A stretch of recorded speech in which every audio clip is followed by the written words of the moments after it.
Troy, these are not cheat sheets, they're sweet cheeks.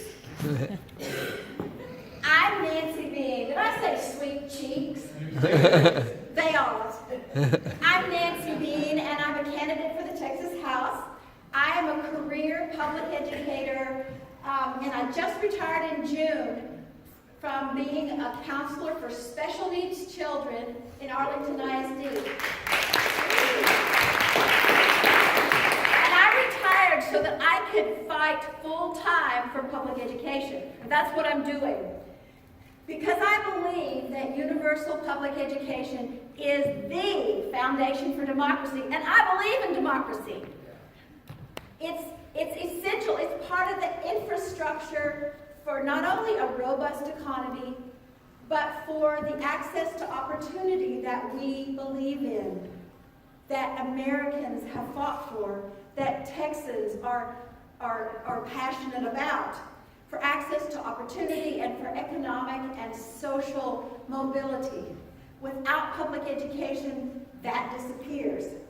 So as the Texas legislature continues to defund and devalue public education, the survival of democracy is at stake. It's that big of an issue.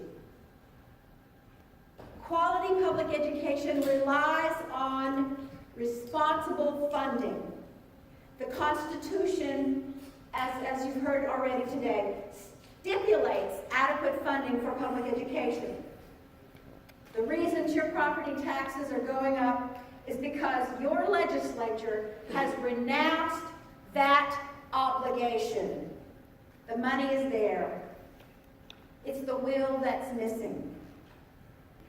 Quality public education also demands respect and status. We can't retain and recruit the best educators for our children while we insult them, while we devalue them, while we demean public educators and public education. The myth that public education is failing our children is perpetuated by those who have a vested interest in undermining teaching as a profession and in looting public funding for themselves. It's about money. Public education is not failing. It's performed admirably. Despite increasing demands, increasing needs, we educate all children. We educate children who come with behavioral problems, with special needs, with emotional illness. Those were the children I worked with. We educate children who show up for 2 weeks and disappear until it's time for the STAR test. And we do a good job.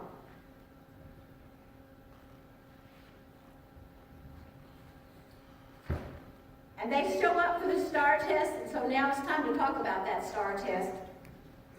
The true measure of education and of educators is not in high-stakes testing. We do want our automobiles and our cell phones to be standardized, but we want our children to be educated as individuals and as citizens who, like all great Texans, think for themselves. As Troy said, we want gardens, not factories.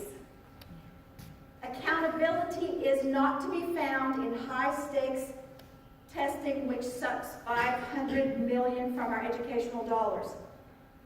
Accountability is not to be found in standardized testing, which substitutes filling in bubbles for learning. I've seen children go home with headaches and stomach aches because instead of being taught, their teachers were forced to drill them on the test. That's not education.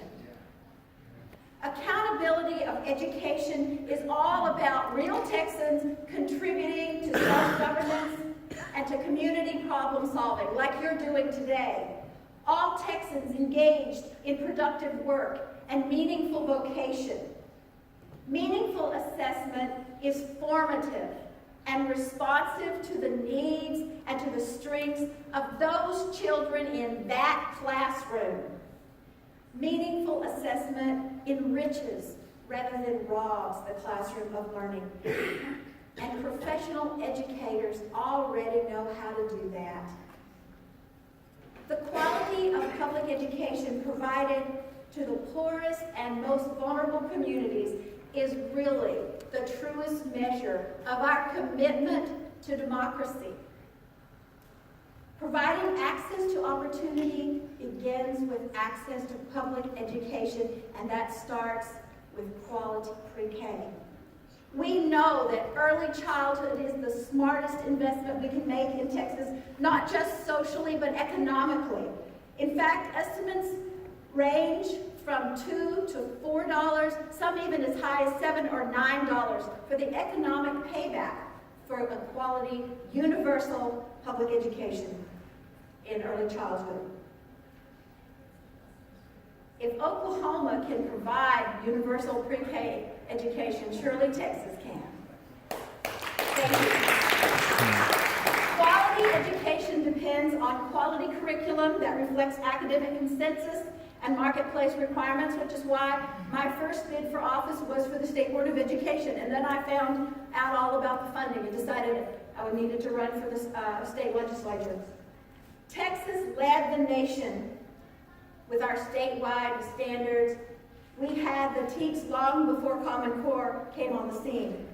And Texas House Bill 5 outlines a way for Texas to move forward in high school graduation and career preparation by requiring that high school students have a plan and revisit it yearly with their counselor. But to make this personal and nonpartisan, I have a little story for you. Last month, I called up my cousin Dale. Dale is a very successful farmer in the Panhandle where I'm from. And Dale is definitely not a Democrat. And I said, Dale, I know you're not a Democrat, but I know you care deeply about public education and I need your help. And he said, well, I reckon you're right on both counts. And I said, you got to know that the fella I'm running against, Dale, has never attended a public school and has no use for public education. And if you don't believe me, you can check out his voting record. And he said, well, Nancy, I believe I can send you a check. So last week, as soon as I got my check from Dale, I wrote Uncle John a letter. Uncle John is 97 years old, and he's Dale's father-in-law.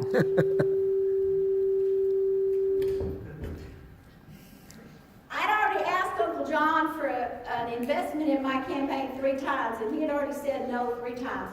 So this time, I put a stamped, self-addressed envelope in that letter because I knew he wouldn't want the stamp to go to waste. And I said, Dear Uncle John, your son-in-law Dale just wrote me a check for $1,000 because he believes in public education and he trusts me to fight for him. And you know he's no Democrat. Uncle John wrote back, said, Dear Nancy, my check enclosed is the widow's mite compared to the rich man's offering. Because I already spent mine on Dale's kids and my other grandkids. Last time I gave to a politician, he lost. So you better not lose. And then, in the memo line, the bottom of the check, Uncle John had scrawled in his 97-year-old penmanship, in quotations, the word hope. I'm Nancy B., and I'm going to Austin to fight for public education.